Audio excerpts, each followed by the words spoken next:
ladies and gentlemen. I'm the creator of WTF2, where women talk football too. I'm also the author of When Football Season Turns You Into His Side Chick, the ultimate survival guide for relationships and households during football season. I'm an award-winning sports writer. My name is Latasha Miles, a.k.a. Joan Madden, the Gridiron Goddess, and you're tuned into another installment of A Mile a Minute right here on SHE and the network. And so far I've been bringing you my concerns, things I'm going to be keeping a lookout on as we head into the 2016 NFL season. And on today's installment, I kind of want to go back to my breakdowns of divisions. That's right, I want to talk about the NFC North, which is composed of Lions and Vikings and Bears, oh my, and also the team who over the past few seasons, the Packers, who were the Who's Your Daddy of the NFC North, but the Vikings took the title last year. However, I do expect Green Bay's paternal instincts to kick back into gear and for them to hold reign to the title this season. And pretty much the reason is because of A-Rod.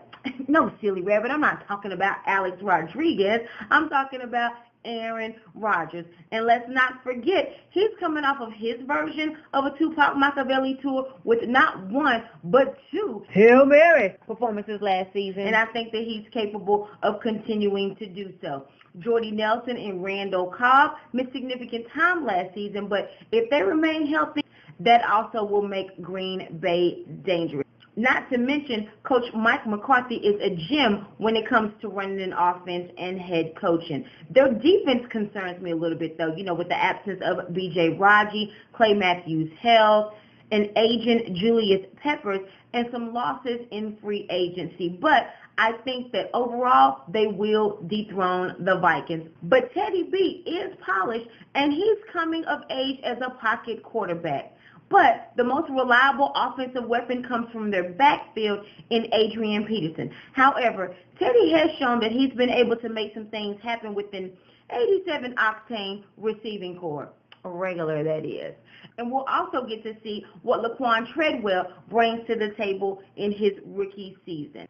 Coach Mike Zimmer is the former Bengals defensive coordinator, and I really thought that this free agency period, he would have been a little bit more aggressive in going after some of his former defensive players to strengthen their already solid defense, but he didn't. Nonetheless, I do see them in second in the division and fighting for wild card playoff spots, but the rest of the NFC will be just as scrappy. Now, when it comes to last place in the division, can we just flip a coin? I mean, can we just flip a coin? Like, seriously. I mean, the Lions, they lost the face of their franchise over the past decade. And wait a minute. It just dawned on me.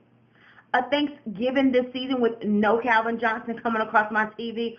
Oh, my goodness. What? I just can't believe it. You know what? I'm going to have some extra turkey or something to cure me from this. It just really dawned on me. I am in complete shock. And I know that the Lions got Marvin Jones, and he is hard to guard, but he is a possession receiver. And Matt Stafford is still their quarterback. I do expect Haloti Ngata to do well on defense. And shout-outs to Eric Ebron, tight end from Greensboro, North Carolina. Yes, indeed. And I'm also going to give the Lions a slight edge due to the fact that head coach Jim Caldwell was once the head coach of Wake Forest University, which is located in Winston-Salem, North Carolina. And that happens to also be the city where I graduated college from, and with honors, might I add, from the Winston-Salem State University. So, yeah, I'm a little bit partial to Coach Caldwell for that reason as well. The Bears, they'll most likely come in last. Now, they gained a couple of things back, with Kevin White coming into the season healthy, and he's making strides in camp. And perhaps his connection with Jay Cutler could be similar to that of Dante Culpepper and Randy Moss back in the day when they played together. But that's not enough to compensate for their losses of Matt Forte. He was very versatile coming out of the backfield. And Martellus Bennett, he's gone to New England. And even though Cutler has a strong arm, he lost his offensive coordinator, Adam Gase, to the head coaching job in Miami. And that was a key component to much of the success of Jay Cutler last year. Yeah, that part. So, a recap of my NFC North prediction. Bears in last place, Lions in third, Vikings in second. And even though I'm not a fan of your trucker mustache, A-Rod, because it has too much of a Ron Jeremy look to it, I do like for you and the Cheesehead to lead the pack pun intended, in the NFC North and go ahead to hold the division crown. And that's going to do it for this installment of A Mile a Minute. I'm the homie Latasha Miles, a.k.a. Joan Madden, the Gridiron Goddess. Thank you so much for tuning in to SHESP the Network, and I'll catch you next time. I'm Al. What's going on, good people? It's your girl again, Latasha Miles, a.k.a. Joan Madden, the Gridiron Goddess.